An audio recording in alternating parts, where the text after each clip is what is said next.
Hello everyone, ito na yung ginawa kong pangpreto na dumplings.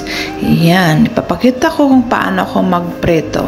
Lagyan natin ng mainit na mantika yung kawali, tapos pag mainit na, ilagay na natin yung dumplings na pangpreto.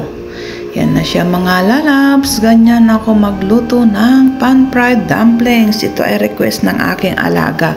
Dahil dumating na siya, ito ay paborito niya. Yan.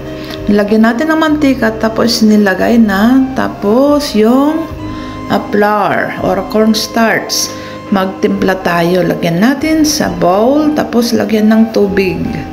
At ilalagay natin dyan sa dumplings na iprenito. Pag nag golden brown ng ganyan, ilagay na natin yan. Yung may tubig at cornstarch or flour. Depende sa inyo. Kasi cornstarch ang mayroon ako, wala akong flour. Yan na siya mga lalabs. Binaliktad ko saglit. Tapos, ano natin. Kasi frozen yan. Galing sa freezer. Kaya yung sa loob niyan, ng karne, hindi pa yan luto. Yan, binaliktad ko muna para mag-brown saglit yung sa kabilang side. Tapos, saka natin ibuhos yung natimpla nating na flour. Yan. Lagay na natin mga lalabs. Tapos, low fire natin at takpan. Hanggang sa maluto. Kasi yung loob niyan, hindi pa luto dahil galing sa freezer. Yung labas lang ang nakita nyo ng may nag-golden brown. Yan, takpan natin para maluto hanggang sa mag-crispy na siya. Ganyan ang technique nila yung sa nagtitinda sa mga restaurant.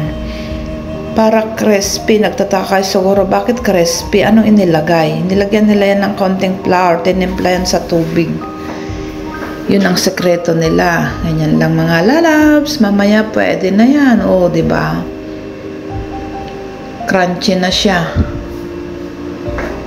Malutong na. Habang mainit kasi yan, masarap kasi malutong. Ganyan ang technique ng pagluto nila ng pan-fried dumplings or kuti. Kuti ang tawag sa Mandarin. Sui chow naman or chow tzu ang tawag sa dumplings. Yan, paborito ng alaga ko. Sabi niya, auntie, gumawa ka nga dahil na-miss ko. Dahil sa Amerika siya nag-aral, pagdating, yung mga paborito niya, mga na-miss niya, ang mga niluluto ko, nare-request niya. Yan na siya mga lalabs, luto na, pwede na nating kainin.